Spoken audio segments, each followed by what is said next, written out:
Wow, it's so good. वो सच में बहुत भला है. Wow. So, thank you so much for coming today. बहुत धन्यवाद आज यहाँ हमारे बीच में आने के लिए. I believe the Lord is going to do amazing things.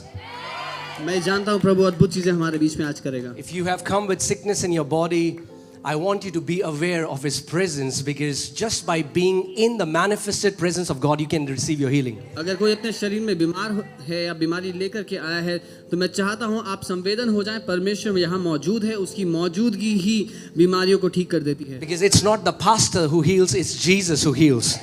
क्योंकि पास्टर नहीं है जो चंगा करता है, लेकिन यीशु है जो चंगा करता है. Amen. And He said, where two or three gather in my name, I am there. So Jesus, as per His promise, is here. And when I'm talking about His presence, I'm talking about His manifested presence. और यीशु ने कहा जहाँ दो या तीन मेरे नाम से इकट्ठे होंगे मैं वहाँ होऊंगा. तो मैं केवल उसकी सर्वव्यापी उपस्थिति की बात नहीं कर रहा, लेकिन उस उपस्थिति की बात कर रहा हूँ जो हमारे बीच में व्यक्त होती है, अपने आप को प्रकट करती है, साबित करती है कि वो यहाँ है. Amen. Wherever the presence of God would manifest, always you will see people getting healed, set free, captives being free. जहाँ पर भी परमेश्वर की उपस्थिति मौजूद होती है और प्रकट होती है, आप देखेंगे बंधनों में पड़े आजाद होंगे, बीमारियों में पड़े चंगे होंगे. Amen. And it's very easy to receive. Say it's easy. और ये बहुत आसान है ग्रहण करना. कहें आसान है. If you try to earn it, it will be very difficult. If you try to receive it as a son and a daughter, it would be very easy. अगर कमाने की कोशिश करोगे तो बहुत कठिन होगा, लेकिन अगर एक बेटा और बेटी होने के हक के नाते ग्रहण करोगे तो बहुत आसान होगा. Amen.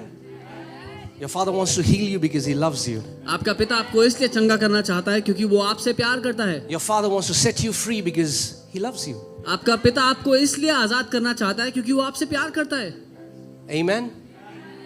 So, yeah, come on, let's just close our eyes and we'll just pray and go to the word. आइए अपनी आंखें बंद करें और वचन में जाएं प्रार्थना करते हुए. Father, we just worship you because you are such a good and loving Father. पिता हम आपकी आराधना करते हैं क्योंकि आप सच में एक बहुत भले और प्रेम करने वाले पिता हैं. Thank you, Daddy. धन्यवाद पिता.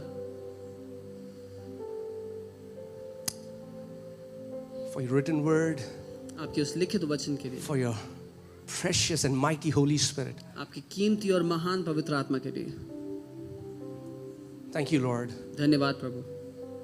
That the word that is sown today will manifest as a bountiful harvest. कि वो वचन जो आज बोया जाता है एक बहुत बड़ी फसल लेकर के आएगा. In Jesus' name. यीशु के नाम में. Amen. Amen. You all can be seated, please. आप लोग बैठ सकते हैं अपनी जगह पे. Okay. So the word that I want to share today is the 5 lies of identity. और जो वचन मैं आपको आज सिखाना चाहता हूँ वो है पहचान के 5 झूठ. Because our identity is under attack. क्योंकि हमारी पहचान पर हमला हुआ है. And if you don't know who you are, then you can never function as God has ordained you to function. और अगर आपको ये अंदाजा नहीं कि आप कौन हैं, तो आप वैसे काम नहीं कर पाएंगे जिसके लिए परमेश्वर ने आपको नियुक्त किया है या ठहराया है. And if your identity doesn't come from the Father, you will take your identity from what the world tells you, and that identity would be a flawed identity. और अगर आप वो पहचान नहीं ग्रहण करते जो पिता ने आपको दी है, तो आप वो पहचान लोगे जो दुनिया आपको देगी, और वो पहचान झूठी और अधूरी होगी. Amen. Only the one who created you with his own hands knows your value. केवल वो जिसने अपने हाथों से आपको सृजा, अपने हाथों से आपको बनाया, आपकी कीमत जानता है. Amen. And identity is nothing but who you really are. और पहचान और कुछ नहीं, असल में आप कौन है वो है. And that's why the enemy wants to confuse you about your identity so that you will never function in the fullness of your calling. और इसीलिए दुश्मन आपकी पहचान में गड़बड़ी लाना चाहता है ताकि आप जिस काम के लिए बनाए गए उसमें पूरी तरह ना चल पाएं. Okay, so there are 5 lies that we'll be dealing with. तो 5 मुख्य झूठ हैं जिनके साथ जिनका आज इलाज करेंगे. There are many more, but they all fall under the same category. I mean, like among all these 5. बहुत सारे तरह के झूठ हैं जो लोग अपने विषय में मानते हैं, लेकिन वो सारे के सारे इन 5 से संदर्भ रखते हैं. Okay, so the first lie of identity is I am what I have. So जो पहला झूठ है हमारी पहचान से जुड़ा वो है मैं वो हूँ जो मेरे पास है. Oh, come on, everybody is being influenced by this lie. People in the church, outside the church. हर कोई चाहे कलीसिया में या कलीसिया से बाहर इस झूठ से ग्रसित है. we are trying to define our identity by the kind of car that we drive, the kind of house that we live in, the kind of clothes that we wear. हम अपनी पहचान उन बातों से लगाने की कोशिश करते हैं, बताने की कोशिश करते हैं, जिस तरह की गाड़ी हम चलाते हैं, जिस तरह के घर में हम रहते हैं और जिस तरह के कपड़े हम पहनते हैं, जिस ब्रांड के कपड़े हम पहनते हैं. And if you think you are what you own, then that identity is a flawed identity. और अगर आपको लगता है कि आप वो हैं जो आपकी संपत्ति है, तो वो पहचान एक अधूरी और झूठी पहचान है. Because whatever you own right now, you don't own it, you are just stewards. God has given it to you for some time. क्योंकि जिस किसी बात का कि आप अभी इस समय मालिक हैं, आप असल में उसके मालिक नहीं, आप उसके भंडारी हैं. परमेश्वर ने आपको वो सौंपा है कुछ समय के लिए. Come on, turn to your neighbor and say, I'm not the owner, I'm a steward. अपने पड़ोसी को देख करके बोले कि मैं मालिक नहीं हूं, मैं केवल कुछ समय के लिए भंडारी हूं. You are not the owner. आप मालिक नहीं हैं. God has just given it to you for some time.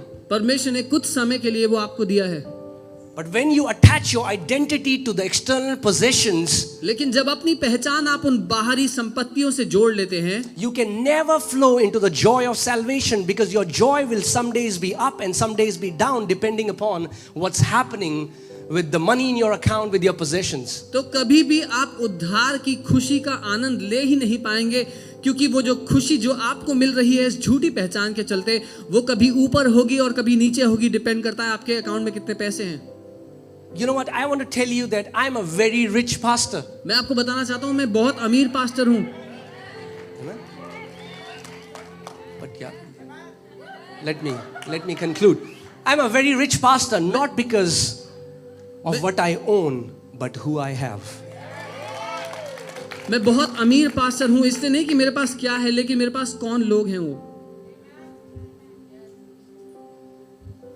If you have Jesus, अगर आपके पास यीशु है, you have all that you would ever need. आपके पास वो सब कुछ है जो आपको कभी चाहिए होगा. Amen. And I'm not saying I don't want to go to the other extreme where I'm saying that you live in poverty. What I'm saying is God doesn't mind you having stuff. God minds stuff having you.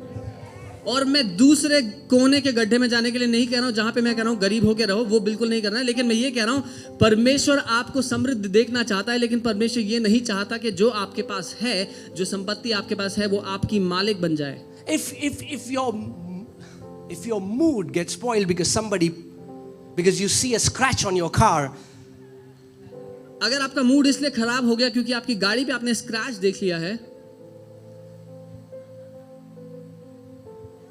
then your mood will always be upset, because in Delhi every car has a scratch. तो हमेशा आपका mood खराब रहने वाला है, क्योंकि दिल्ली में हर एक गाड़ी पे अनेकों स्क्रैच हैं. What do you do? क्या करेंगे? Amen. You are not what you own.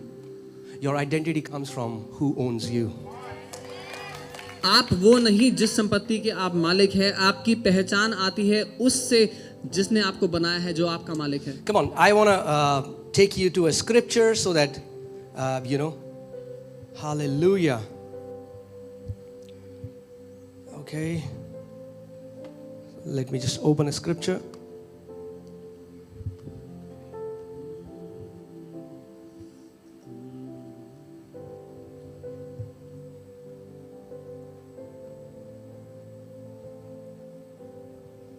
I've just lost it. Have mercy on me, church. कृपया थोड़ी दया दें. Okay, Luke 12. Luka 12. Luke 12, we'll read from verses 13. लूका 12 उसकी 13वीं आयत से हम पढ़ेंगे. Are you there? Say amen. Okay, so Luke 12, verse 13. Then one from the crowd said to Jesus, "Teacher, tell my brother to divide the inheritance with me." फिर भीड़ में से एक ने उससे कहा, हे गुरु, मेरे भाई से कह कि पिता की संपत्ति मेरे साथ बांट ले. Oh, hallelujah. I mean, like, Oh, very common scenario. भाई, inheritance की लड़ाई. और बहुत सामान्य बात है संपत्ति के बंटवारे पे झगड़ा. Family hating each other because nobody wants to leave an inch. परिवारों में नफरतें और झगड़े होते हैं क्योंकि कोई एक इंच छोड़ने को तैयार नहीं है. Okay, so this is not a new problem. Was from the times of Jesus. So these two guys come to Jesus, two brothers. One says, "Man, tell my brother to divide his inheritance with me." तो ये कोई नई दिक्कत नहीं है, यीशु के समय से चलती आ रही है. दो भाई आते हैं, बोलते हैं प्रभु मेरे भाई को बोलो आधा हिस्सा मुझे दे दे. Amen. Okay, before we go into the next verse, I want to tell you, we are like Jesus. So if you come to us for the same problem, we are going to give you the same answer Jesus gave to that person. अगली आयत में जाने से पहले बता दूं, हम यीशु की तरह हैं, तो जो यीशु ने जवाब दिया वही हम भी देंगे. Okay, next verse. अगली आयत. Next verse. अगली आयत. Next verse. अगली आयत. Next verse. Okay. Okay, that's okay. I'll read from here. Okay. Hallelujah. So Jesus said, man, who made me a judge or arbitrator over you? So Jesus saying, hey, I'm not your judge. और उसने उनसे कहा, हे मनुष्य, किसने मुझे तुम्हारा न्याय या बांटने वाला नियुक्त किया है? Amen. Okay, next verse. अगली आयत. Now please hear carefully. और ध्यान से सुनना. I want this word to go deep in your hearts. मैं चाहता हूँ ये वचन आपके दिल में उतर जाए. Okay. Speaking to the people, Jesus continued, be alert. This is from the Passion Translation. Be alert and guard your heart from greed. और यीशु ने उनसे कहा, ये पैशन ट्रांसलेशन है, मैं उसका अनुवाद करता हूँ. यीशु ने उनसे कहा, चौकसी रखो, ध्यान रखो और अपने दिल को लालच से बचाए रखो. Why do you have to guard your heart? क्यों अपने दिल को बचाने की जरूरत है? Because every day greed will try to bombard. क्योंकि And her money will try to become your master. क्योंकि हर एक दिन लालच आपके दिल पर कब्जा करने की कोशिश करेगा और पैसा आपका मालिक बनने की कोशिश करेगा. And the only way you can be immune from greed is you have to be watchful, you have to be alert. और सिर्फ एक तरीका है अपने आप को सुरक्षित रखने का उस लालच से, वो है ध्यान देकर, सावधान रहकर. Be alert and guard your. And before I say that, let me say that there are many people who come to church, they worship money and call it Jesus, but they don't worship Jesus. और अगर मैं सच कहूं तो बहुत से लोग कलीसिया आते हैं जो पैसे की आराधना करते हैं और उसको यीशु कहते हैं, लेकिन असल में वो यीशु की आराधना नहीं कर रहे. Ouch. Okay. So, be alert, guard your heart. Okay. Back. 15. Okay. Okay. Okay, this is from NKJV. Take heed and beware of covetousness. It means greed. Can you put it in the Passion Translation because it's better? Okay. And from always wishing for what you don't have. So यीशु पहली बात कहते हैं अपने दिल को लालच से बचा कर रखो, और दूसरा कहते हैं हमेशा उन बातों को चाहते रहना जो तुम्हारे पास नहीं है, उससे भी बचा कर रखो. If you're always looking at somebody else's cup, अगर हमेशा किसी और की थाली में झांकते रहोगे and desiring if I should have that. See, desires are no problem, but the thing is when we always are looking what we don't have, we are not thankful for what we have. और ये चाहना कि दूसरे के पास क्या है, हमारी जिंदगी में चाहते हो ये बुरा नहीं है, लेकिन हमेशा ये देखते रहना हमारे पास क्या नहीं है हमें हमेशा कमी और घटी की मानसिकता में सोचने में मजबूर करेगा, और हम धन्यवादित नहीं रह पाएंगे जो हमारे पास है उसके लिए. You know, all of us have a billion reasons to thank God for. हमारे पास सैकड़ों करोड़ों कारण है परमेश्वर का धन्यवाद देने के लिए, हर एक के पास. Amen. Okay. For your life, say life. Jesus is saying, for your life can never be measured by the amount of things you possess. क्योंकि और यीशु कहते हैं क्योंकि किसी का भी जीवन उसकी संपत्ति की बहुतायत से नहीं होता, उसके जीवन का मूल्य किसी की संपत्ति से नहीं लगाया जा सकता. Your life can never, Jesus is saying, your life can never be measured by the amount of possessions, things you own. यीशु कह रहे हैं किसी के जीवन का मूल्य कभी भी उनकी संपत्ति के द्वारा नहीं लगाया जा सकता. Amen. And then he tells a parable. Let's see that. और फिर वो एक दृष्टांत बताते हैं, वो देखते हैं. Okay, next. Then he spoke a parable to them, saying, the ground of a certain rich man yielded plentifully. और फिर उन्होंने एक दृष्टांत बताया और कहा कि किसी धनवान व्यक्ति की भूमि की बड़ी उपज हुई. I want you to highlight this rich man in your mind. Okay? Rich man. अपने मन में इस बात को याद रखें, वो व्यक्ति बहुत धनी था, बहुत धनवान था.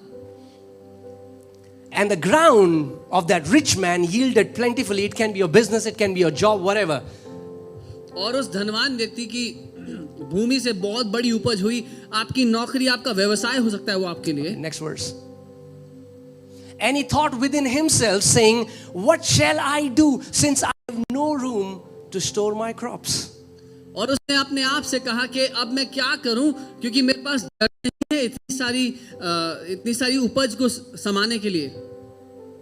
So it was an overflow. तो हद से उसको समझ नहीं आ रहा था क्या करे, जितने जितने जगह थी अनाज रखने के लिए वो सब भर गई थी. Next verse. So he said, I will do this. I will pull down my barns and build greater, and there I will store all my crops and my goods. तो उसने कहा मैं ये करूंगा, मैं अपनी बखारियां तोड़कर जहां पे अनाज रखा जाता है वो तोड़कर उनसे बड़ी बनाऊंगा और अपना सारा अन्न और संपत्ति उसमें रख दूंगा. Okay, next verse. अगली आयत.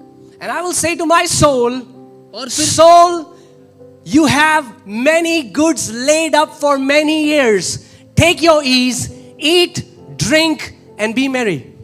और फिर मैं अपने प्राण से कहूंगा कि हे प्राण, तेरे पास बहुत वर्षों के लिए बड़ी संपत्ति रखी है, चैन कर, खा पी और सुख से रह. Wow, looks like a wise man. एक बुद्धिमान व्यक्ति सुनाई देता है. Future planning, भविष्य की प्लानिंग कर रहा है वो, but not according to God's standards. लेकिन परमेश्वर के स्तर के मुताबिक नहीं. Let's see what God says. देखते हैं परमेश्वर का Next क्या verse. कहता है. अगली आयत. But God said to him, fool. लेकिन परमेश्वर ने उससे कहा, हे मूर्ख. You know, this is the first time Jesus is telling a parable in which God calls fool to someone. ये पहली बार है कि यीशु ऐसा दृष्टांत, ऐसी कहानी बता रहे हैं जिसमें परमेश्वर किसी को मूर्ख कह रहे हैं. This person can be considered a very practical, wisdomful man, but in God's sight, he's a fool. आज के ज़माने के मुताबिक ये एक बहुत ही प्लानिंग करने वाला प्रैक्टिकल आदमी कहलाएगा, लेकिन परमेश्वर की दृष्टि में वो बेवकूफ़ कहलाता है, मूर्ख कहलाता है. Oh, I can feel the heat in the place right now. Okay, so God said to him, fool, this, go back. 20वीं आयत. Fool, this night your soul will be required of you. Then whose will do those things be which you have provided?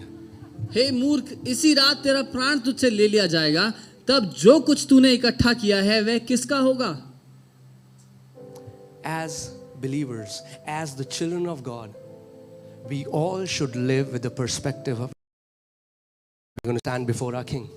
विश्वासी होने के नाते हम सब के सब अपनी जिंदगी उस दिन के मुताबिक जिए जहां हम जानते हैं एक दिन अपने राजा के सामने हमें खड़ा होना है.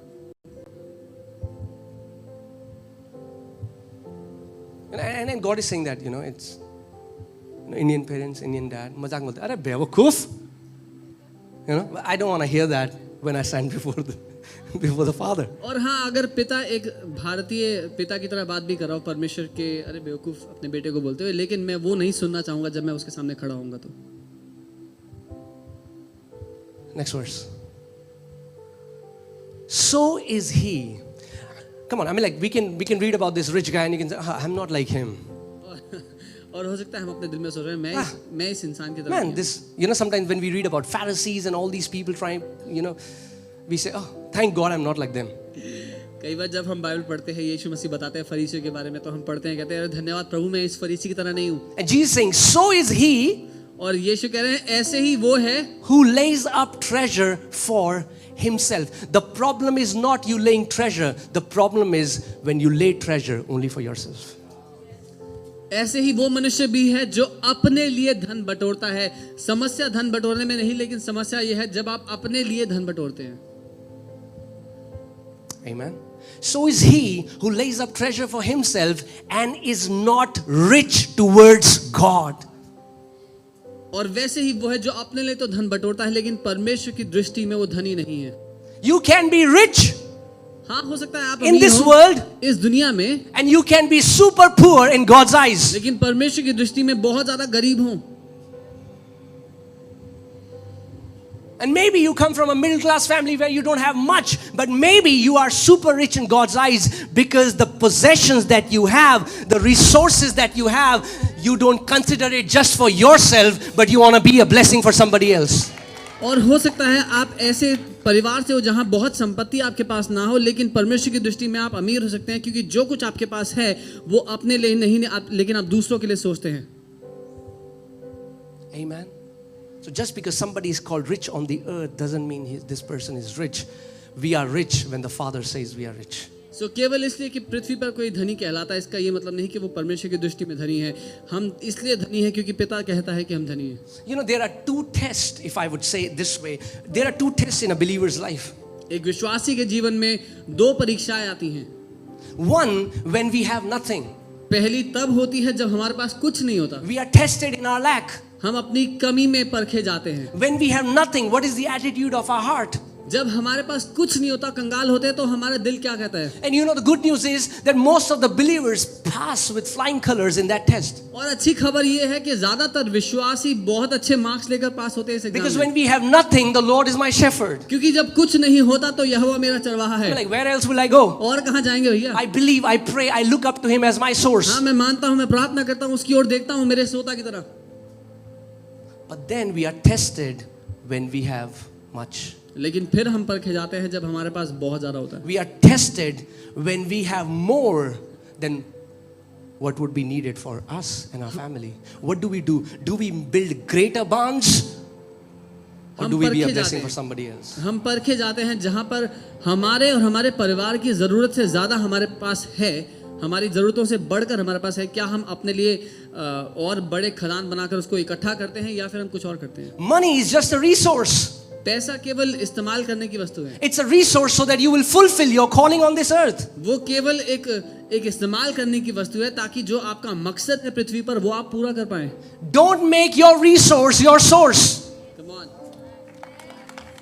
उस इस्तेमाल करने की चीज को अपना ईश्वर ना बना लें।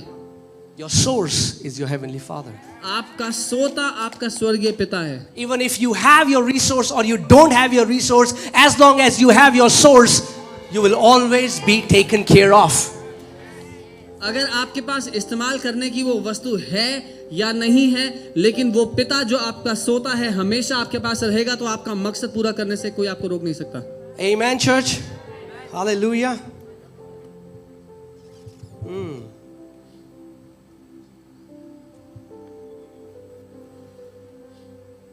Think about this. You know, our value is so connected with our identity. और इसके बारे में सोचें, हमारी पहचान से हमारी कीमत इतनी जुड़ी हुई है। And because we don't know our real value, that's why we are trying. I feel valuable when I sit in a BMW. No. You don't become something else when you sit in a BMW. और हम अपनी कीमत नहीं जानते, इसीलिए हमें लगता है कि जब मैं BMW में बैठूंगा तो मेरी कीमत बढ़ If जाएगी। you're a son of God, in the metro you're a son of God, in the BMW you're a son of God. लेकिन जब आप ये जानते हैं कि आप परमेश्वर की औलाद हैं, तो आप मेट्रो में भी परमेश्वर की औलाद हैं और BMW में भी परमेश्वर की औलाद हैं। The external things is not changing your internal reality. बाहर की चीजें आपकी असली पहचान को नहीं बदल सकते। You know, and Jesus was saying, hey, don't worry what you will eat, what you'll wear, what you'll drink, you know, what clothes will you wear. And then he talks about sparrows and birds, and he's like, they neither sow nor reap, you know, but your heavenly Father feeds them. Are you not more valuable than they? और यीशु कहता है कि ये कहते हुए चिंता मत करो, मैं क्या खाऊंगा, क्या पहनूंगा, कहाँ रहूंगा। और वो फिर बात करता है चिड़ियों की, इन सब बातों की उदाहरण दे करके कहता है कि क्या तुम उन चिड़ियों से ज्यादा कीमती नहीं हो? Why will you be taken care of? Because you hold a high value in your Father's eyes. क्यों परमेश्वर आपका ख्याल रखेगा? क्योंकि आपकी बहुत बड़ी कीमत है उसकी आंखों में। In fact, He revealed our value on the cross of Calvary. और असलियत तो ये उसने हमारी कीमत उस कलवरी के क्रूस पर दिखाई। Amen.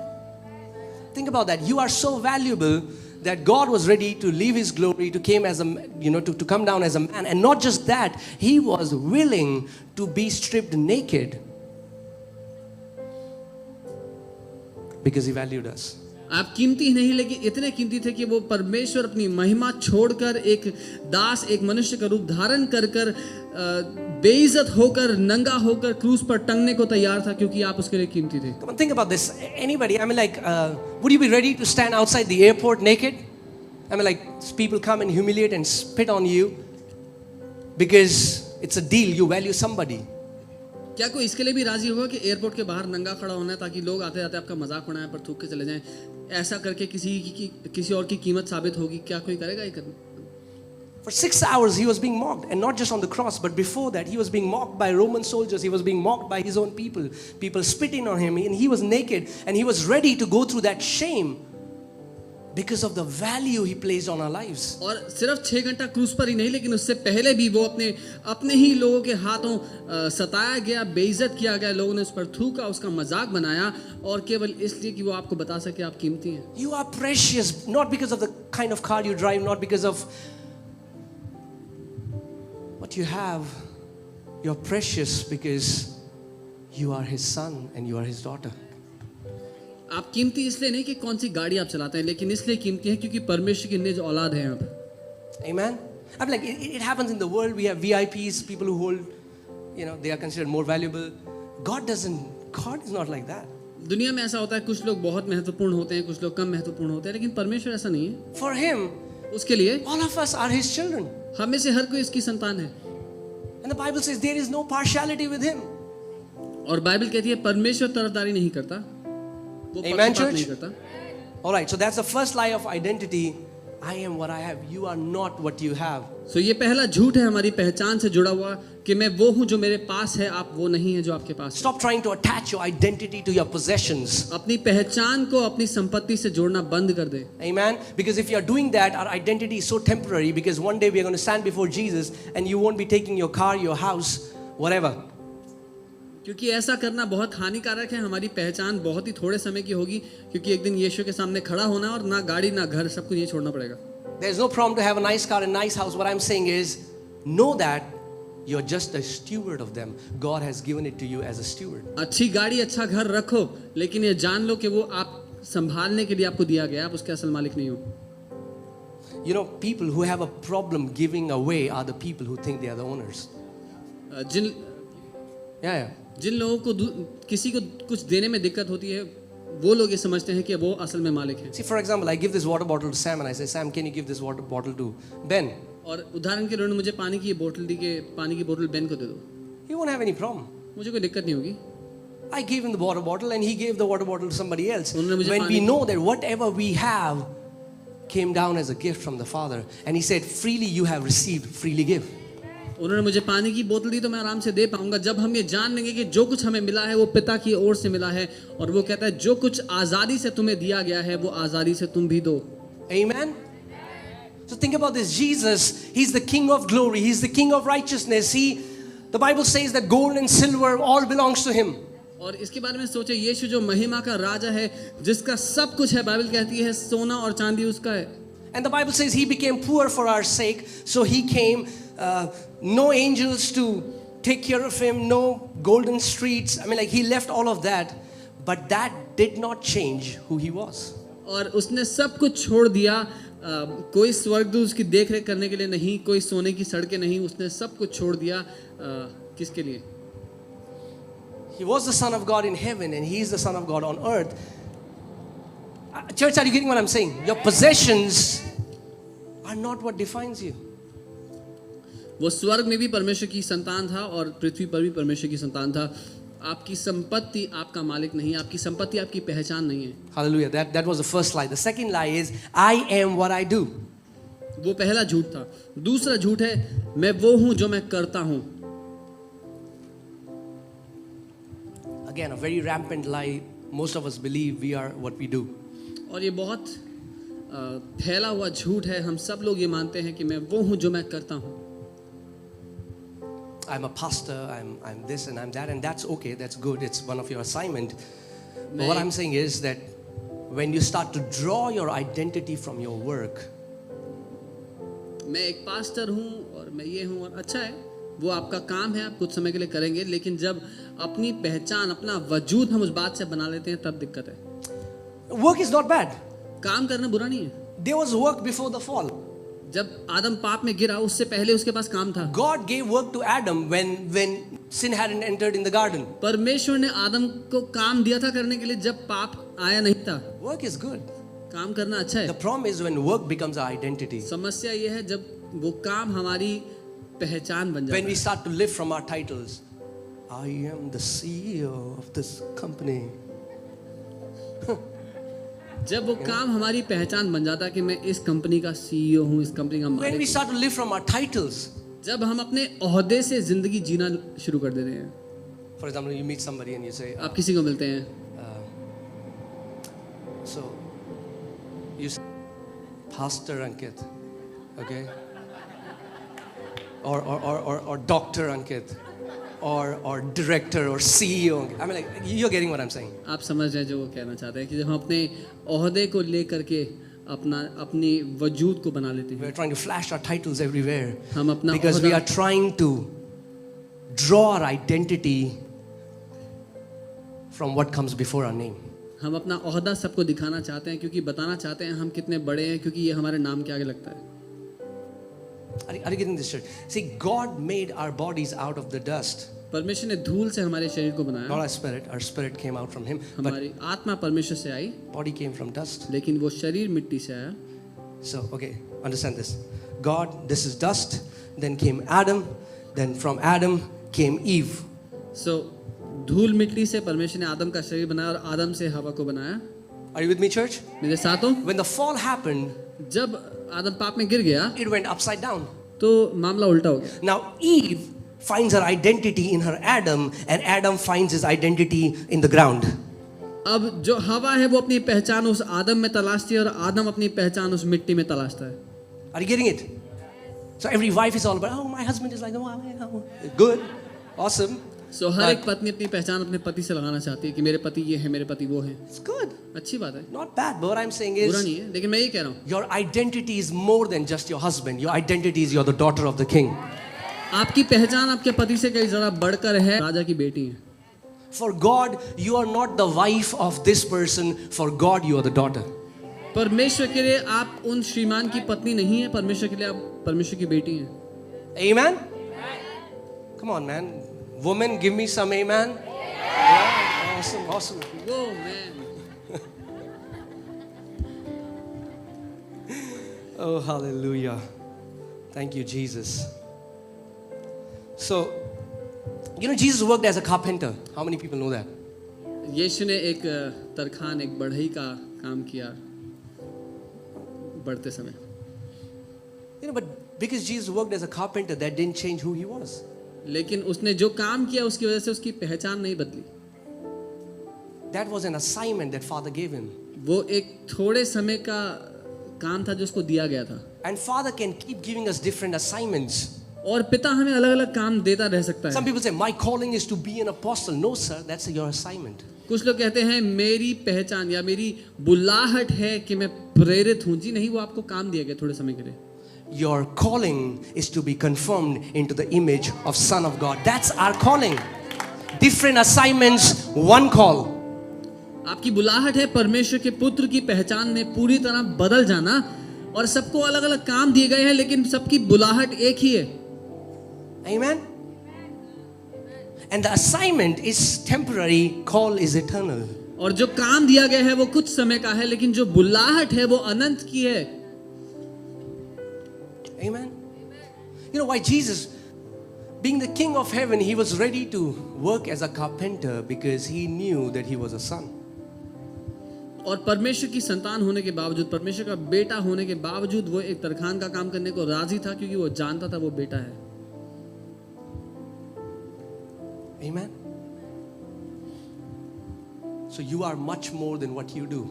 आप जो करते हैं उससे कई ज्यादा Come on, बढ़कर turn to your neighbor and say, you are much more than what you do. अपने पड़ोसी का कहें जो आप करते हैं उससे कई ज्यादा बढ़कर हैं आप। Someone is saying, I don't do anything. और कोई कह रहा होगा मैं कुछ नहीं करता हूँ। Then do something. तो कुछ करो भाई, But don't make that your identity. लेकिन जब करो तो उसको अपनी पहचान मत बनाना। Jesus was a carpenter, Paul was a tent maker. यीशु एक बढ़ई थे, पौलुस तंबू बनाने वाले थे। What if the Father tells us to do some work that is considered as a small work in the sight of men? क्या होगा अगर पिता हमें कुछ ऐसा काम करने के लिए कहे जो इंसान की नजरों में बहुत तुच्छ माना जाता है, छोटा माना जाता है?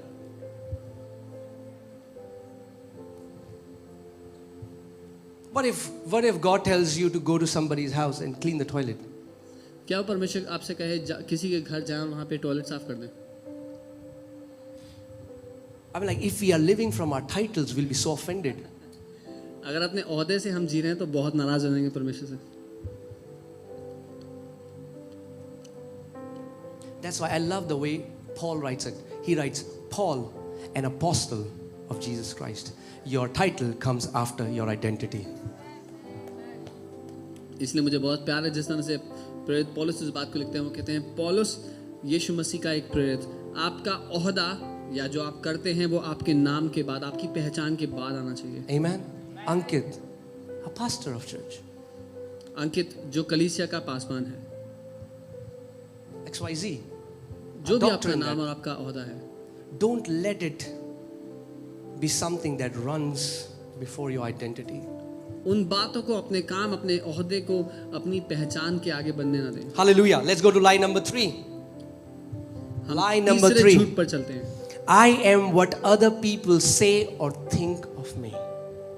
मैं वो हूं जो लोग मेरे बारे में सोचते या कहते हैं। Isn't this crazy? Many times how we draw our identity from what people say. हैरान करने वाली बात है, कई बार हमारी पहचान उन बातों से होती है जो लोग कहते हैं कि हम हैं। And we always say that, लोग क्या कहेंगे? समाज क्या कहेगा? समाज, समाज, समाज. And we are always concerned about what will people say, what will the society think. You know, when I gave my life to Jesus, my mom was like, समाज क्या कहेगा?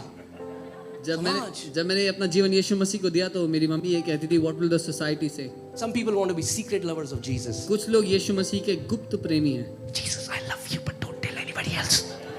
यीशु मैं आपसे प्यार करता हूँ पर किसी को मत बोलना, Because if they find out, क्योंकि अगर उनको पता लग गया what will the people say? तो लोग क्या कहेंगे। सबसे बड़ा रोग, क्या कहेंगे लोग? Amen. And I pray you will be delivered from this sickness. It's the biggest sickness, what will people say. और मेरी प्रार्थना है कि आप इस बीमारी से आजाद हो जाएं कि लोग क्या कहेंगे। If you love Jesus, अगर आप यीशु से प्यार करते हो then be bold about your love for Jesus. It doesn't matter what people would say. तो निडर होके इस बात को कहो। I mean, like, imagine, can you be in a relationship? I tell Monu, I was like, we got married, but so I love you, but anybody else? Yes, yes, sister, please come in. तो आप कल्पना कर सकते हैं अगर कोई अपनी पत्नी से ऐसे कहे कि हाँ हमारी शादी हुई है पर किसी को मत बताना। Am I being prophetic in the church? Is there anybody who does that? Okay. कि हाँ मैं तुमसे बहुत प्यार करता हूँ लेकिन किसी को मत बताना, सबके सामने वैसे नाटक करेंगे जैसे हम एक दूसरे को Yes, yes, जानते भी sister, we have to नहीं। pray. हाँ बहन आप आओ। कैब बुक कर दो, मैं फेथ अरीना से आगे जाके कैब बुक करना, मैं आगे।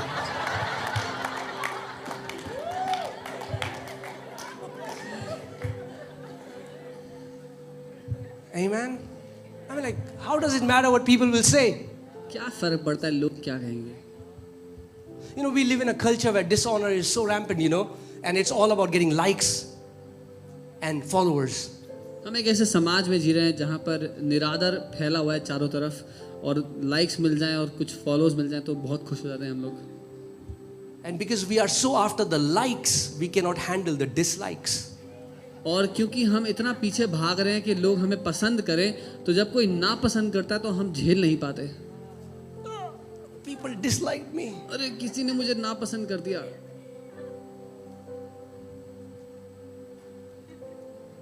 Hallelujah. Should I continue?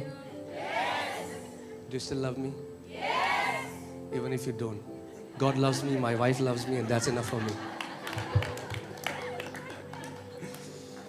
Okay, so, and then we have mean and cowards sitting behind computer screen spewing venom Yeah, come on. and talking nonsense to people. और ऐसे डरपोक जहर उगलने वाले लोग हैं जो चुप छुपके से कीबोर्ड के पीछे बैठे हुए हैं और बहुत गंदी बातें वो लोगों के लिए कहते हैं। बहुत ही गंदी। छी छी। You know, I was watching a story of a girl, मैं एक लड़की की स्टोरी देख रहा था and she made a video, and somebody commented that you should commit suicide, and that girl committed suicide.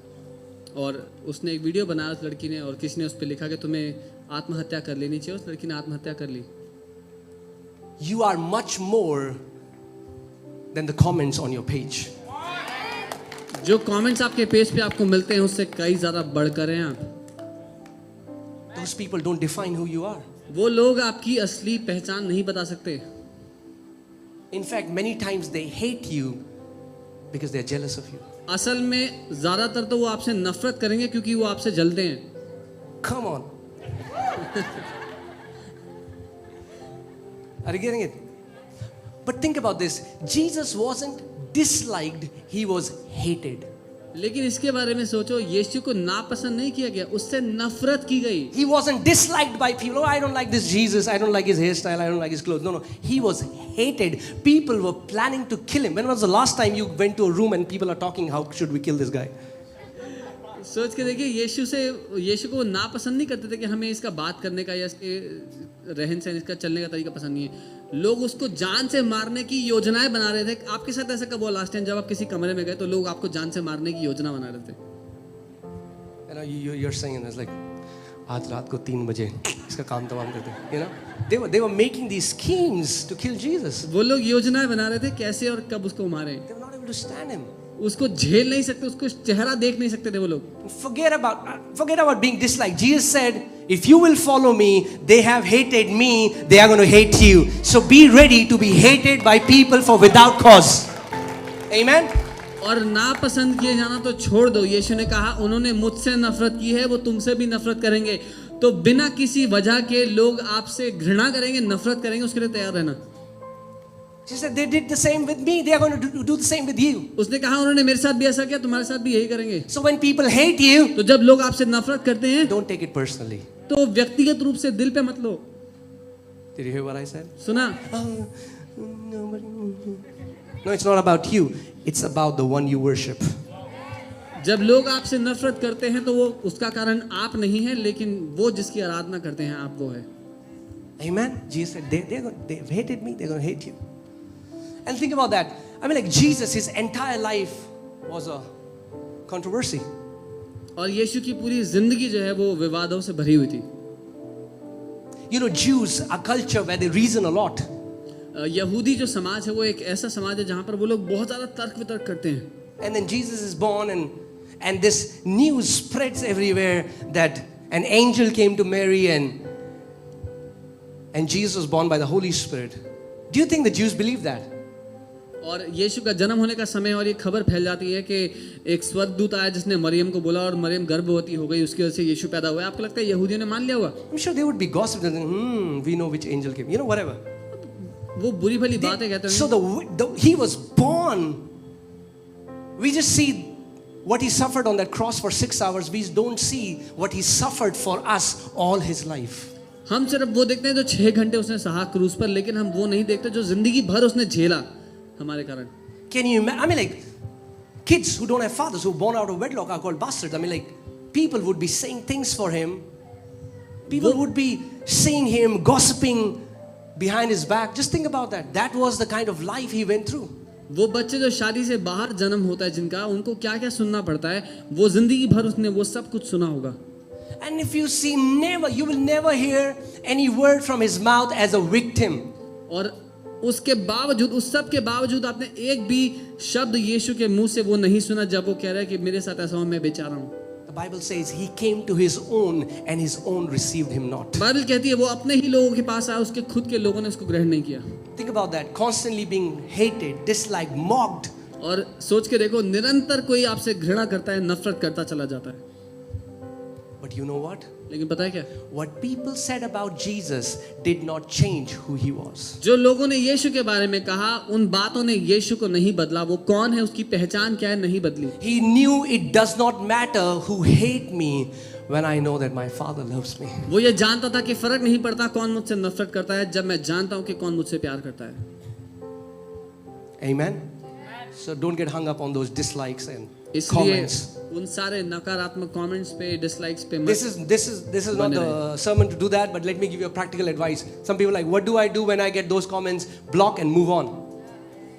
और ये सर्मन उसके लिए, लेकिन अगर कुछ लोग पूछते हैं कि मैं क्या करूं जब ऐसे कमेंट्स आते हैं, वो प्रोफाइल को ब्लॉक करो, आगे बढ़ो. Don't try to justify. Yo, you don't know. समझाने की कोशिश मत करो, भाई तुम्हें नहीं पता क्या वो मेरे साथ. Say block. ब्लॉक करो. Say block बोलो ब्लॉक and move on. और आगे बढ़ो. Amen. Hallelujah. That's a very godly advice. ये बहुत अच्छी एडवाइस है आपके लिए. Okay. And do you know that Let's open John 7:2. Forget about people. Even Jesus, his own brothers, did not trust him. यूहन्ना 7 उसका 2, यहाँ तक कि यीशु के खुद के भाई भी उस पर भरोसा नहीं करते थे. Okay, let's see this. John chapter 7 verses 2. यूहन्ना 7 उसका 2. Are you alive, church? जीवित हैं आप? Okay, amen. Now the Jews' feast of tabernacles was at hand. और अब यहूदियों की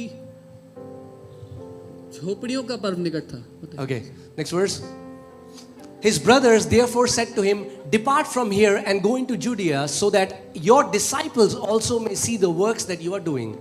और इसलिए उसके भाइयों ने उससे कहा, यहाँ से कूच कर और यहूदिया में चला जा कि जो काम तू करता है उन्हें तेरे चेले भी देखें. Now it feels like a good thing, but they were being sarcastic.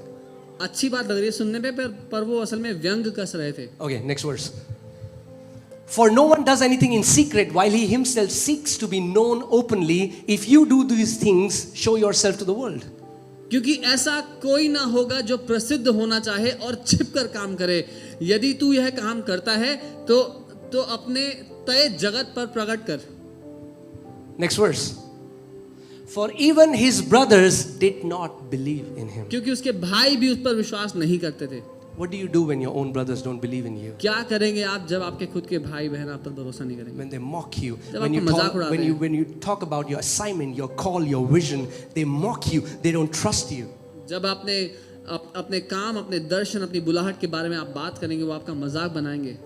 Do you draw your identity from what your brothers say about you? क्या आपकी पहचान आप उन बातों से बनाएंगे जो लोग आपके बारे में, आपके भाई आपके बारे में कहते हैं? But it did not change. Jesus knew his identity is not what people say about him. लेकिन वो बदली नहीं, क्योंकि यीशु जानता था उसकी पहचान वो नहीं जो लोग उसके बारे में कहते हैं. Come on, think about this.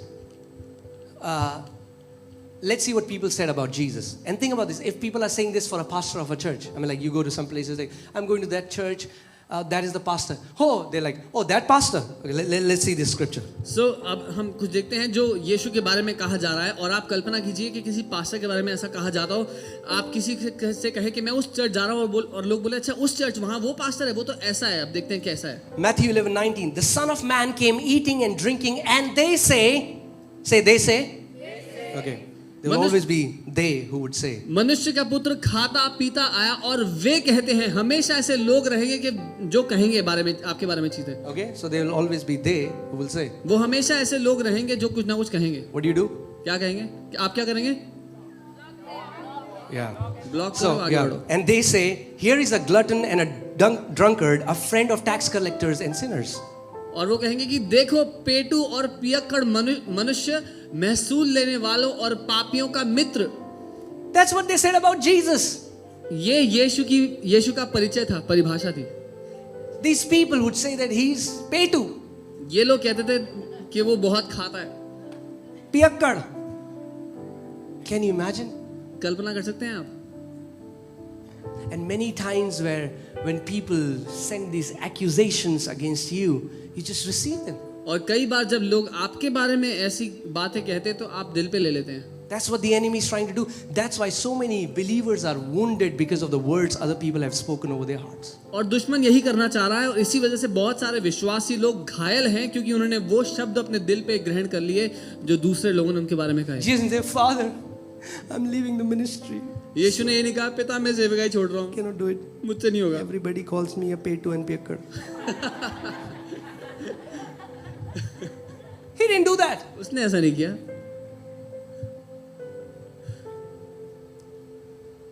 He said, the Father who lives in me does the works. उसने कहा वो पिता जो मुझ में रहता है वो कामों को करता है. Amen. So if the one who was perfect, sinless, without fault, without blemish, if people were able to find faults with the perfect one, they will find faults with you. और यीशु वो है जो सिद्ध है, जिसमें कोई दाग धब्बा पाप नहीं है, और उसमें भी लोगों ने गलतियां निकाल ली तो आप में तो निकाल ही लेंगे. Because we are not perfect. क्योंकि हम में से कोई भी सिद्ध नहीं है. And we miss at times. हम सब से गलतियां होती हैं. Amen. But Jesus was so focused towards his call. लेकिन यीशु का पूरा ध्यान अपने बुलाहट पर था, अपने मकसद पर था. You know, I heard this story and I'll quickly say that because, we have less time. But there was one time a kingdom, one king, and he conquered another kingdom. So this king became the slave of this king. और एक बार दो राज्यों के युद्ध में एक राजा ने दूसरे राजा को हरा दिया, वो हारा हुआ राजा दूसरे का दास बन गया। So the king who won told the slave king, he said, I will give you a bowl and put oil in it, and you have to walk from my kingdom till your kingdom, and if you spill even a drop of the oil, there will be a guy with the drawn sword and he's going to cut your head right at that moment. और जो राजा जीता था उसने ये शर्त दूसरे राजा से कही कि मैं तुझे एक बर्तन दूंगा जो तेल से भरा होगा, तुझे वो उठाकर अपने राज्य, मेरे राज्य से अपने राज्य तक पैदल जाना होगा, और अगर एक बूंद तेल भी गिर गया उसमें से तो एक व्यक्ति तेरे साथ चलेगा, मेरा सैनिक जो तेरी गर्दन काट देगा उसी समय। But what he said was that there will be my people on the both sides and they are going to speak mean words for you. और उस राजा ने चेतावनी दी कि तेरे दोनों तरफ उस रास्ते भर में मेरे लोग होंगे जो बहुत बुरी बातें तेरे लिए कहेंगे। So it began. तो The शुरुआत slave king is holding the bowl and he's walking. वो हारा हुआ राजा वो तेल का मर्तमान लेकर चल रहा है, And he walked and he reached his kingdom without spilling a drop of oil. और वो चलते चलते अपने राज्य पहुंच गया बिना एक बूंद गिराए हुए। So this king gave his kingdom back to him and he said, tell me the secret. My people were saying such bad things for you. Why didn't you spill the oil? और वो जो राजा जीता था उसने उसका राज्य उसको वापस कर दिया जो हार गया था, और उससे पूछा कि मुझे रहस्य बता, तू कैसे वहां तक पहुंच गया जब मेरे लोग इतनी बुरी बातें कह रहे थे। He said, I didn't even hear anybody saying any bad thing for me because I was so focused on what I was carrying. उसने कहा मैंने तो कुछ सुना ही नहीं कि किसी ने मेरे बारे में क्या कहा, क्योंकि मैं तो पूरा ध्यान लगाए बैठा था कि जो मैं लेकर चल रहा हूँ वो ध्यान से चले। What you are carrying is so precious. जो आप लेकर चल रहे हैं वो बहुत ज्यादा कीमती है। Don't spill it because some people say mean things to you. उसको डुलने मत देना, गिरने मत देना, क्योंकि जो आसपास के लोग बुरी बातें आपके बारे में कह Don't रहे be हैं। distracted because there are some people who hate you, dislike you, and they say mean things to you. ध्यान भटकने मत देना कि लोग आपके बारे में बुरा भला कहते हैं वो सुनकर। Be focused on your call. अपना ध्यान अपने काम पर लगा के रखना। The Bible says, let us run our race looking unto Jesus, the author and perfecter of our faith. Bible कहती है आओ हम अपनी दौड़ को पूरा करें उस यीशु की ओर देखते हुए जो हमारे विश्वास का गढ़ने वाला है और उसको सिद्ध करने वाला है। Amen, church. I love what evangelist Reinhard Bonnke, he said, if you're living for the praises or approval of men, their criticism is going to crush you. रेनाल्ड बॉन्की जी ऐसा कहते थे, अगर आप लोगों से प्रशंसा सुनने के लिए जिएंगे तो उनकी आलोचना आपको मार देगी। मेरी ड्रेस कैसी लग रही है? ठीक ठाक लग रही है। Dish dish dish. Amen. Okay, let's go to the next one. Okay, church, are we learning something? Yes. Okay, hallelujah. Okay, lie number 4, I am my ethnicity. और चौथा झूठ, मैं वो हूं जो मेरी जाति है। Oh, hallelujah. Can I speak the truth in this place? क्या मैं सच कह सकता हूं यहाँ पे? Even if you say no, I'm still going to speak the अगर truth. नहीं बोलोगे तभी मैं बोलूंगा सच। I cannot understand it. People receiving Jesus and still talking about मैं पंजाबी, तू बिहारी, तू नेपाली, तू ये, तू वो. If you still talk like that, you have not understood the kingdom. मैं आज भी समझ नहीं सकता जो लोग यीशु को ग्रहण कर लेते हैं उसके बाद ऐसे बात करते हैं कि मैं पंजाबी हूँ, तू बिहारी है, ये वो है, वो है। अगर आप आज भी ऐसे बात करते हैं तो अभी तक राज्य को नहीं समझे। पास्टर जी, हमारे शादी करानी है, हमारे बच्चों को पंजाबी ही लड़की होनी चाहिए. Did you ask God? Okay, not attack on Punjabis. Can be. It can be anybody. You get the point, right? Yes. Let me say people from Wakanda. So Wakanda wali ladki chahiye. If we still like some people because of their skin color and dislike some people because of their skin color, hey, guess what? You need to repent. अगर आज भी हम जाति पाति का भेदभाव करते हैं और लोगों का रंग देख करके उनको पसंद नापसंद करते हैं तो हमें पश्चाताप करने की, मन फिराने की North आवश्यकता है। Indian, to South Indian, to East Indian, to West Indian. People still talk about that. लोग अभी भी ऐसे बात करते हैं। Believers are so holy until they talk about the marriage of their kids. विश्वासी इतने पवित्र होते हैं बस जब तक बच्चों की शादी की बात ना आए तब तक. Am I speaking the truth in this place? If you are still that person, you need to repent. अगर आप अभी भी ऐसे हैं तो सुधर जाओ. Amen? This is not the kingdom, church. ये राज्य नहीं है. This is not the kingdom. You are not your ethnicity. And some people, you know, because of this, it only breeds contempt. Come on. There is so much of prejudice. Like I am from a Rajput. हम राजपूत हैं. तो क्या हो गया भैया? क्या उखाड़ लिया तुमने? तुम राजपूत हो तो? I mean, like, what is the big deal about it? Amen? Like fighting over each other, saying we are better than you. That is not the kingdom lifestyle. और इस जाति के भेदभाव से केवल नफरत और घृणा फैलती है. चाहे मैं किसी भी खानदान किसी भी परिवार से हूं तो उससे क्या बड़ा हो गया. हम ऊंची जात, हम नीची जात. In the kingdom, I don't care about your caste. You are my brother. You are my sister. राज्य में मुझे परवाह नहीं आप किस जाति से. आप मेरे भाई और मेरी बहन हैं. Amen. This kind of mindset, you know, जो हम कार के पीछे लगाते हैं बड़ा बड़ा गुर्जर भाई और जाट और Rajput. Yeah, good. Oh, what's the big deal about that? You were born in that family. हाँ, आपका जन्म उस परिवार में हुआ पर इसमें बड़ी बात क्या है. Why don't you write a son of God, a daughter of God? That's a real identity. ये जान लो कि आप परमेश्वर के बेटे और बेटी हो और ये लिख सकते हो क्योंकि आपकी असली पहचान है. Amen. Because when we have that kind of mindset, even though we are talking to other believer, in our mind we still think we are superior than them. Come on. क्योंकि अगर हमारा सोचने का तरीका ऐसा है तो हम दूसरे विश्वासियों से बात तो कर रहे होंगे फिर भी अपने दिल में यही मानेंगे कि मैं इससे ऊंचा हूं. You are not your skin color. You are not your race. You are not your caste. You are not your creed. You are a son and a daughter of God. That is your real identity. आप वो नहीं जिस जाति से आप हैं, आप वो नहीं जिस रंग के आप हैं, ना अपने खानदान से, ना किसी बात से, लेकिन आप परमेश्वर के बेटे और बेटी हैं. ये आपकी पहचान है. You know, let's see John chapter 4 verses 9. Then the woman of Samaria said to Jesus, "How is it that you being a Jew ask a drink from me, a Samaritan woman? For Jews have no dealings with Samaritans." यूहन्ना 4 उसका 9. और उस सामरी स्त्री ने उस यीशु से कहा, तू यहूदी होकर मुझ सामरी स्त्री से पानी क्यों मांगता है, क्योंकि यहूदी सामरियों के साथ किसी प्रकार का व्यवहार नहीं रखते. Jesus wasn't walking in the mindset of a Jew.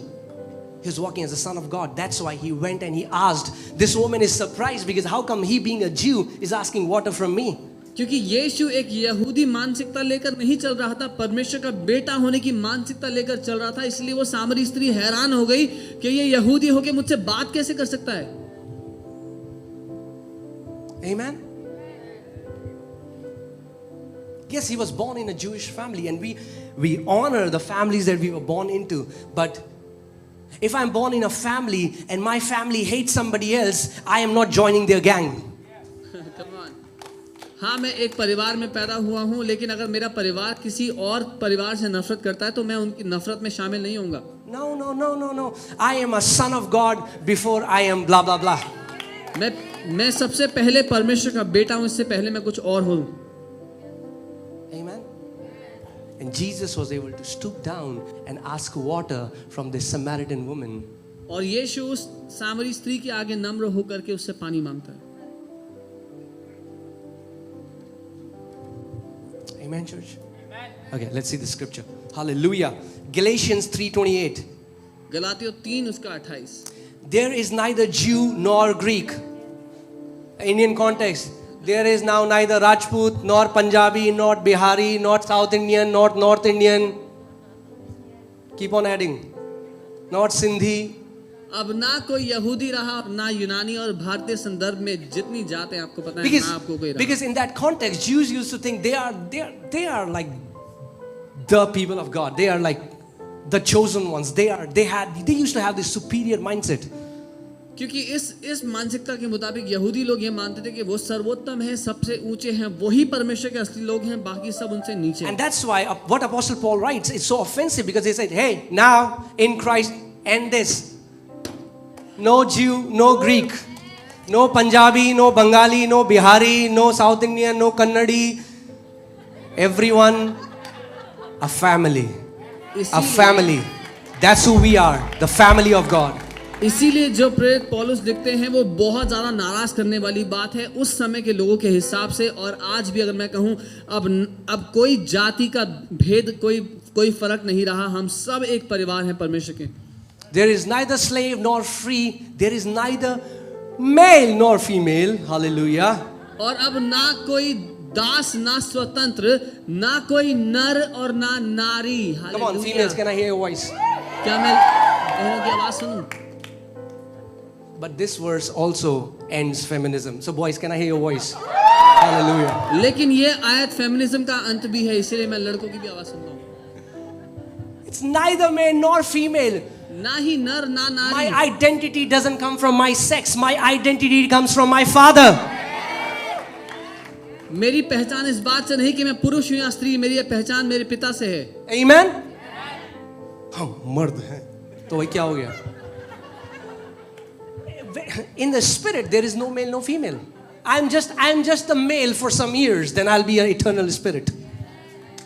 आत्मा में कोई पुरुष या स्त्री नहीं है। कुछ समय के लिए मैं एक पुरुष के शरीर में, उसके बाद मैं एक आत्मा हूं जो अनंत तक है।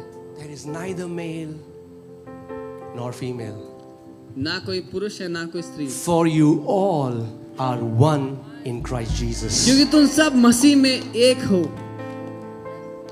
We all are His family. हम सब उसका परिवार है। Amen. And it's crazy, this caste system, which it's so demonic. It's demonic, guys. It is, the caste system is demonic. If you're still in it, come out of it. और जाति धर्म, जो जाति का भेदभाव है वो बहुत ही बुरा है। अगर आप आज भी उसमें जी रहे हो, उससे बाहर आ जाएं।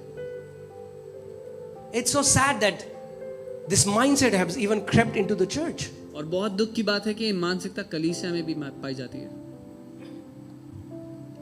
For we all are one in Christ Jesus. क्योंकि हम सब मसीह यीशु में एक हैं। Next time you see somebody and you feel what should I say? You feel this feeling in your heart because of their caste, creed, their color, whatever.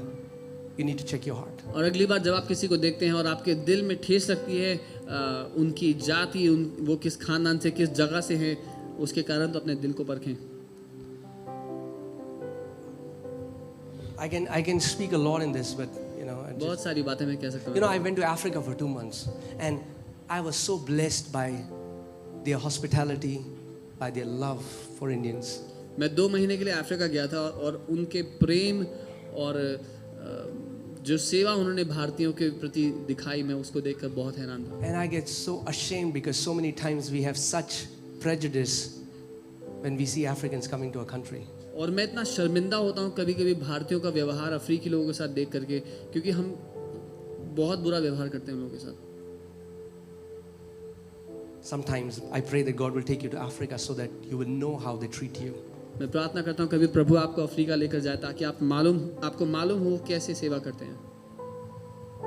Anyone who is born of God is beautiful. जो कोई परमेश्वर से जन्मा है वो खूबसूरत है।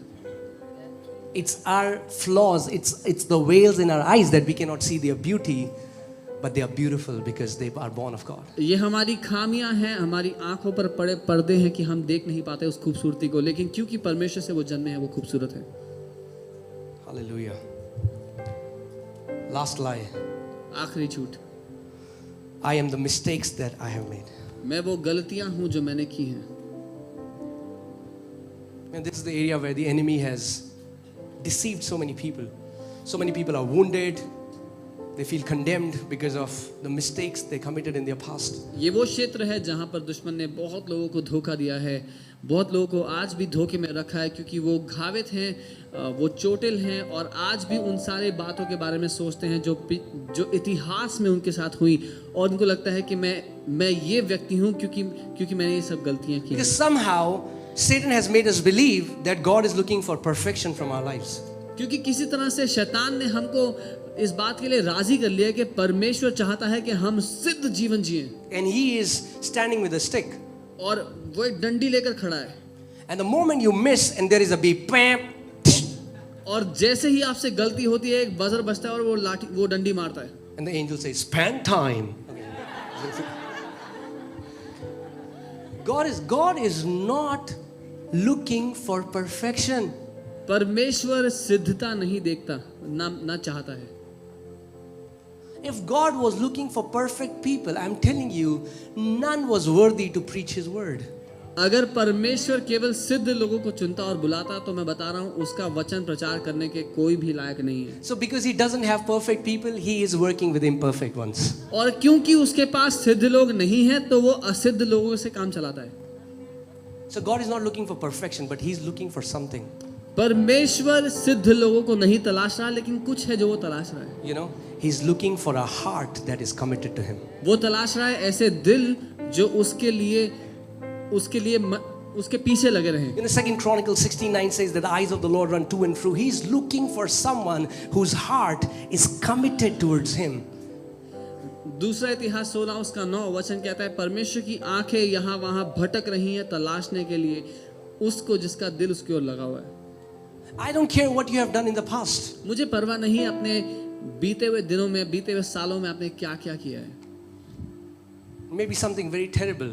हो सकता है किसी के साथ कुछ But I'm बहुत here बुरा to tell हो, you, God can write a glorious story through your life. लेकिन मैं आपको ये बता रहा हूँ आने वाले समय में परमेश्वर एक महिमा से भरी हुई कहानी लिख सकता है आपके लिए। You know, David, I mean, like, look at the things that he did. Dawood ने क्या क्या किया एक बार देख लो खुद। Committed adultery, killed her husband, then tries to hide everything. व्यभिचार किया, उस स्त्री के पति को मरवा दिया और उसके बाद सब कुछ पे पर्दा डाल दिया। But there's one thing about David, his heart was so committed to the Father. लेकिन एक बात दाऊद की ये थी कि उसका दिल पिता के लिए हमेशा पिता की ओर लगा हुआ था। And then God says, David, a man after my own heart. और परमेश्वर ये कहता है कि दाऊद मेरे हृदय के मुताबिक मनुष्य है। Look at Abraham, called a friend of God, is lying about his wife. Abraham जो परमेश्वर का दोस्त कहलाता है वो बार-बार झूठ बोल रहा है अपनी पत्नी के लिए। And if you read, when you read about these awesome heroes in the Bible, you will see that they were not perfect. और जब आप ये इतने अद्भुत लोगों के बारे में बाइबल में पढ़ते हैं तो आप यही पाएंगे कि वो लोग सिद्ध नहीं थे। But there was one thing, one similar thing in all of their lives, that they had, their hearts were so committed and hooked to God. लेकिन एक बात आप हर एक के जीवन में यही पाएंगे कि उन सब के दिल परमेश्वर के पीछे लगे हुए थे। So you said, Daddy, no matter how many times I'm gonna fall, I'm gonna get up and I'll run to you again. And I'll run to you again. And I'll keep running to you until you're going to transform me. तो आप ये कह सकते हैं, पिता मैं चाहे कितनी भी बार गिर ना जाऊं, मैं उठूंगा और दोबारा आपके पास भाग कर जाऊंगा, गिरूंगा दोबारा उठूंगा आपके पास भाग कर जाऊंगा जब तक आप मुझे संभालते रहेंगे। You know, so many believers, I met a guy, he said, I cannot touch the Bible because I feel unworthy because I watch porn. I said, hey, when you read the word and the word goes in you, that is the antidote. Don't run from the word, don't run from the presence, don't run from coming to church. और मैं एक विश्वासी से मिला और वो कहते हैं कि मैं बाइबल को हाथ लगाने के लायक नहीं हूँ क्योंकि मैं पोर्नोग्राफी देखता हूँ। मैंने कहा यही तो उसका इलाज है, ये वचन परमेश्वर की उपस्थिति, उसके साथ रहना ही उसका इलाज है। जब आप उसमें जाएंगे, कलीसिया से, उसकी उपस्थिति से ना भागे, अपने आप उससे बाहर आएंगे। Amen. It's like saying, oh, I will not touch aspirin because I have fever. What? Because you have fever, touch aspirin. ये ऐसा कहना है कि मैं दवाई को हाथ get what I'm saying? ये ऐसा कहना है मैं दवाई को हाथ लगाने के लायक नहीं क्योंकि मुझे बुखार है, लेकिन क्योंकि आपको बुखार है आपको दवाई खानी चाहिए। Amen. Whenever you feel you have messed up, run to your Father. जब कभी आपको ये आभास होता है कि आपसे गलती हुई है, अपने पिता के पास भाग कर चले जाएं। Run to your Father. And you know, one of the lies that the enemy has given us is that unless I am perfect, how can I be a representative of God? How can I be an ambassador of Jesus when I'm not living perfectly? और ये झूठ जो दुश्मन ने हमें दिया वो ये है कि जब तक मैं सिद्धता से नहीं जीता, मैं कैसे उसका राजदूत या उसका प्रतिनिधि बनने के लायक होऊंगा। God can bless others through you while He changes you. परमेश्वर दूसरों को आशीषित कर सकता है आपके द्वारा उस समय में जब वो आपको बदल ही रहा है। This journey is not that one day you think, bam, I have arrived, now I am worthy to preach the gospel. It will never happen. ये यात्रा ऐसी नहीं है कि एक दिन आप कहेंगे आज मैं पहुंच गया, आज से मैं सुसमाचार प्रचार करने के लायक हूं, ऐसा कभी नहीं होगा। So even with your weaknesses, even with your mess, God will still bless others through your life. तो आपकी कमजोरियों के साथ, आपकी दिक्कतों के साथ ही परमेश्वर दूसरों को आशीष देता चला जाएगा। But while He is blessing others through you, He is also transforming you. लेकिन जब परमेश्वर आपके द्वारा लोगों को आशीष दे रहा है, वो आपको भी बदलता चला जाएगा। So never stop yourself from praying for a sick person. Never stop yourself from preaching the gospel. Never stop yourself from being a blessing because you think you're not perfect. इसीलिए कभी भी अपने आप को मत रोकना किसी बीमार के लिए प्रार्थना करने से, कभी भी अपने आप को सुसमाचार प्रचार करने से मत रोकना, क्योंकि आप दूसरे के लिए आशीष का कारण बनेंगे। Amen, church. Look at that woman in the well. I mean, like 5 husbands. वो Think स्त्री about जो कुएं के पास थी, उसके 5 पति थे।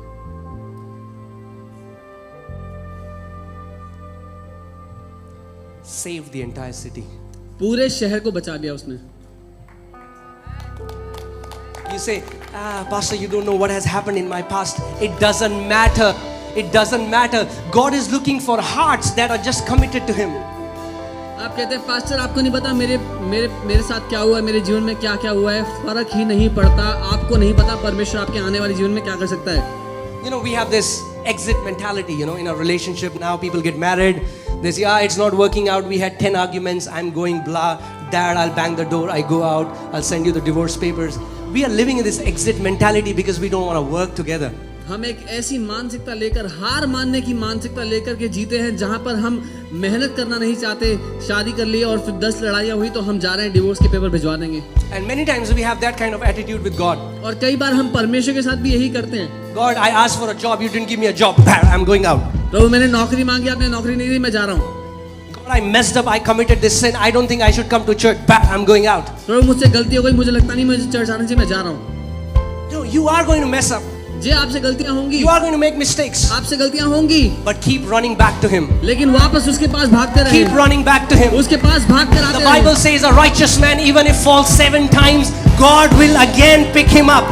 बाइबल कहती है अगर एक धर्मी जन 7 बार भी क्यों ना गिर जाए, परमेश्वर उसको उठा के खड़ा करेगा। And you know the number 7 means completeness. So what the Bible is saying is, no matter how many times you fall, your Father will keep picking you up unless you learn to walk yourself. और 7 अंक जो है उसका अर्थ है अगर कोई इंसान पूरी तरह भी क्यों ना गिर जाए, अगर कोई बार बार गिरता रहे तब भी परमेश्वर उसको उठा के खड़ा करता रहेगा। You know, one time I was just praying and I was dealing with a habit I wanted to come out of. Or it was a weakness in my life. It used to fill me with guilt. I would go to God. I said, God, how many times should I ask forgiveness? I mean, like, is there anybody who has felt like that in this place? और एक समय मैं प्रार्थना कर रहा था अपने जीवन में एक ऐसी समस्या के लिए जिसमें मैं बार बार गिरता और फिर मुझे उसका बुरा लगता और मैं परमेश्वर से कह रहा था पिता मैं कितनी बार सॉरी बोलूं इस बात के लिए। Now I was feeling sorry for saying so many times sorry. अब मुझे इसलिए बुरा लग रहा था कि मैं इतनी बार सॉरी बोल चुका प्रभु को। So I just went to him. I said, I don't even feel like saying sorry because I feel like a hypocrite. और मैंने जाके कहा मुझे सॉरी बोलने की भी हिम्मत नहीं है क्योंकि मुझे लगता है मैं ढोंगी हूँ।